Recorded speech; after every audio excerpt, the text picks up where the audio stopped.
Hey guys, today we're going to speak about some of the detailing expenses that are often not talked about or overlooked. So if you're looking to start your detailing business, take some of these into consideration beforehand.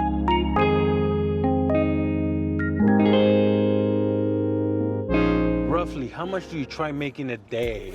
A day, my goal, I like to make between $500 and $700 a day. That's the goal. Do you think every detailer should have a goal like that? Or some days are more, some days are less type of thing? I think you should always try to set a goal. The early, days of my detailing, it went from 100, then it went to 200, then it went to 300, then it went to 400, then it went to 500, and that's where I currently stand now. Bringing on a partner, I'm now looking at $1,000 a day. That's our new goal. Once all the wheels are turning and everybody's fully trained, we're ready to go, it's gonna be $1,000 a day. That's gonna be our daily goal. All right, so $1,000. But of course, you're not taking home $1,000 because you have some expenses. Yes, that's the income I wanna bring in for the business for the day. All right, man, the first expense, chemicals. Yes, chemicals usually are for me, that's my biggest expense. Monthly, I'm probably spending about anywhere between $200 to $300 on chemicals. I don't use too many chemicals. I clean a lot with steam. So the steam obviously is just using water. We're not using any excessive chemicals. I only use chemicals when I have to, very lightly for finishings. If we do heavy trucks with grime with a lot of grit on them, if we have to go through a lot of degreaser, things like that. But as far as tire shine, dressings, sealants, we're not using a great deal of those guys.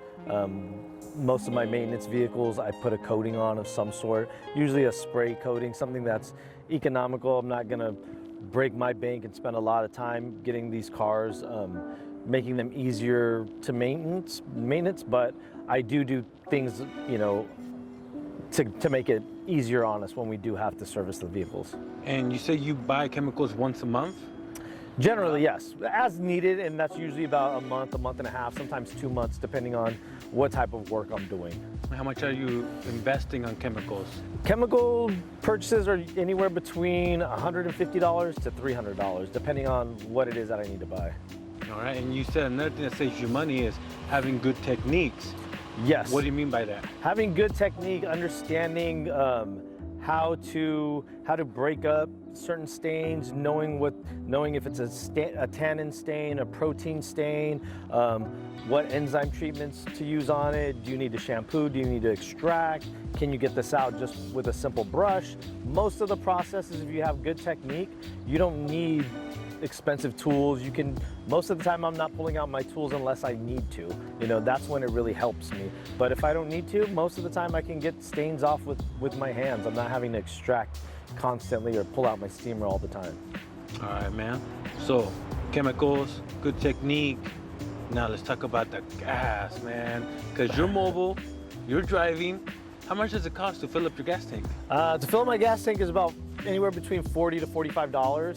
I fill it up, I would probably say about 3 times a month. I'm not traveling, really far from home.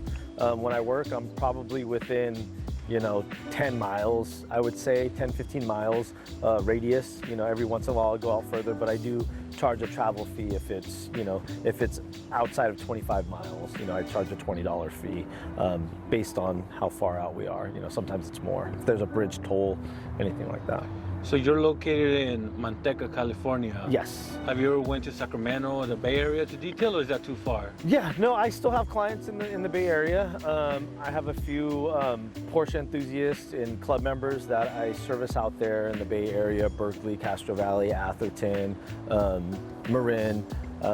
Some of those areas, San Francisco, Oakland, but for the most part, I'm here. I also have a couple clients in Sacramento that I still service, but I try to stay as local as possible.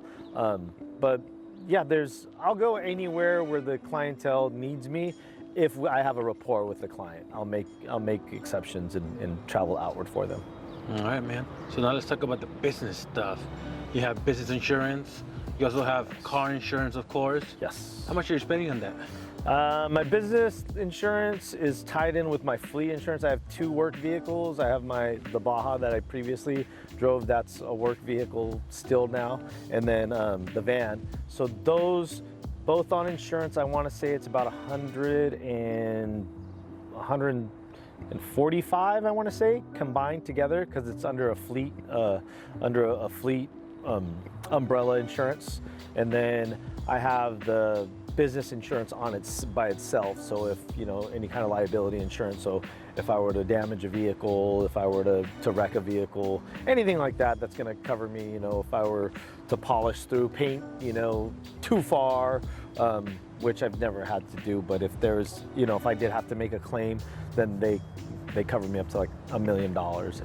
And that's a policy I want to say is about $50 or $60 a month. And that not bad. Yeah. It's not really that expensive. No, it's not. No, it's all under the same insurance group, so they give you a deal as well. All right, man. Now let's talk about your biggest expense now. Your biggest newest expense, an employee, a partner. How much are you paying him? So my starting entry rate for all my employees is always $20 an hour. So depending on how fast we finish the job, if the job is, if I've blocked out 4 hours and we finish it in 2 hours, there's going to be some incentive in there for the, to make it worthwhile for the employee. Right now with my colleague, he's in the training process. Once the training window ends, obviously there's going to be, a large increase in his take-home pay. But for now, it's going to stay at that normal range that I start everybody at, just until his training is over. So probably in about a month or so, we're going to start seeing, because obviously he's going to be bringing in more income. With more income coming into the business, then therefore I'm able to pay him out a lot more. So we'll kind of balance that out once we start to pick up in business. Because you were saying, paying him $20 an hour, we worked, 7 hours today or so? It could really cut into your profit of what you take home. But you were saying, you guys are able to do more cars, like same day, that you've been able to squeeze in. Yes, we've just in the past week and a half, we've already done 4 vehicles that were same day, and those have generated over $700 in just those 4 appointments. So with that, just being able to do that, you figure if we do 10 vehicles a month priced at $299, that's a big increase in income. So that would cover, probably the salary in itself. So it's yeah, the more opportunity we have to make money, and the faster we're able to take care of the vehicles and service them, the more money I obviously have to pay the partner. And that's all going to be considered in the negotiation, because this is a new scaling of the business. So we have to be strategic as far as clients we're taking on, what we're able to do same day, and also keeping in mind, what our budget is for the day. We don't want to be spending more than we're bringing in, which has never been an issue. The van's paid off, all my equipment's paid off, so we don't really have a lot of overhead expenses. Hey guys, so I hope that covered and got some of your questions answered as far as expenses on the daily, weekly, and monthly, as well as overhead with the new employee.